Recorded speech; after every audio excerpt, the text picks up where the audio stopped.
Video perundungan atau bullying dengan kekerasan fisik terhadap siswa SMP Negeri 2 Cimahi. Kita langsung ke informasi pertama, saudara. Video bullying atau perundungan yang dilakukan oleh sejumlah remaja pun. Maraknya kasus bullying atau tindak penindasan yang terjadi di lingkungan pendidikan seperti sekolah. Seorang anak yang masih duduk di kelas 2 sekolah dasar di Sukabumi diduga menjadi korban bully oleh teman.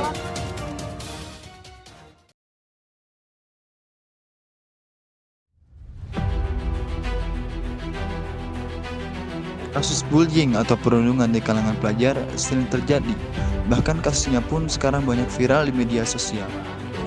Namun kejadian ini seringkali tidak dianggap serius. Pada usia anak-anak pelajar, mereka kadang tidak mengetahui tindakan atau kata-kata yang mereka ucapkan termasuk bentuk bullying. Mereka seringkali menganggap hal yang mereka lakukan itu sebagai percandaan biasa antar teman. Begitu pula dengan anak yang menerima tindak bullying, juga merasa sulit untuk melaporkan hal yang dialaminya kepada orang dewasa di sekitarnya. Ada beberapa bentuk-bentuk bullying, antara lain satu yaitu verbal, seperti tindakan mencela atau sarkasme, menyebarkan gosip dan lain-lain.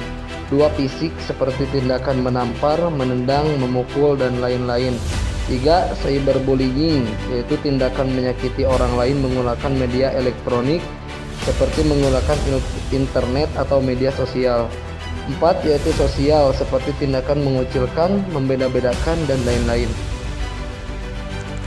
Dampak tindakan bullying dapat memberikan efek negatif kepada semua pihak yang terlibat, tidak hanya pada korban, namun juga pada pelaku dan orang sekitar yang menyaksikan.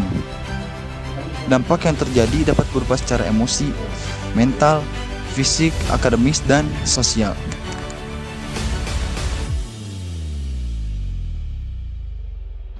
Sebagian besar waktu pelajar dihabiskan dalam sekolah. Maraknya kasus bullying ini menjadikan sekolah yang seharusnya menjadi lingkungan yang terbebas dari bullying menjadi tempat yang tidak aman dan nyaman bagi pelajar. Karena hal ini dipertanyakan keefektivitasan implementasi kurikulum Merdeka sebagai upaya menciptakan suasana proses pembelajaran yang amat sehat dan menyenangkan di sekolah. Berhubungan dengan kurikulum Merdeka yang akan diberlakukan secara nasional mulai tahun 2024 di semua jenjang, saat ini kurikulum Merdeka sudah dijalankan secara bertahap, yang salah satu tujuannya adalah untuk mewujudkan profil pelajar Pancasila. Berdasarkan Permendikbud nomor 22 tahun 2020, pelajar Pancasila merupakan perwujudan pelajar Indonesia sebagai pelajar sepanjang hayat yang memiliki kompetensi global dan berperilaku sesuai dengan 6 ciri utama, yakni 1. Beriman, bertakwa kepada Tuhan Yang Maha Esa dan berakhlak mulia. 2. Berkebinekaan global. 3. Bergotong royong. 4. Mandiri. 5. Bernalar kritis. Dan 6. Kreatif. Melalui perwujudan profil pelajar Pancasila dari kurikulum Merdeka yang menjadi acuan pendidik dalam membangun karakter serta kompetensi, peserta didik diharapkan dapat mencegah bullying. Namun, dewasa ini ternyata masih tetap ada kasus bullying di sekolah. Hal ini menandakan implementasi kurikulum Merdeka yang kurang baik.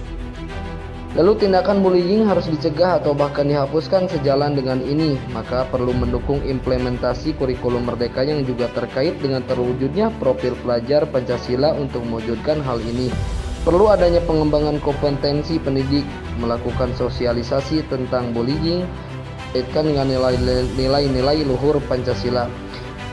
Jadi, kurikulum Merdeka bukan tidak efektif dalam pencegahan bullying, namun memang implementasi kurikulum Merdeka yang kurang baik di sekolah, sehingga menyebabkan kasus bullying masih tetap ada.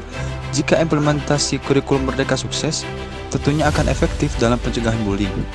Karena kurang baiknya implementasi kurikulum Merdeka di sekolah, maka diperlukanlah pengawasan dan evaluasi terhadap implementasi kurikulum Merdeka.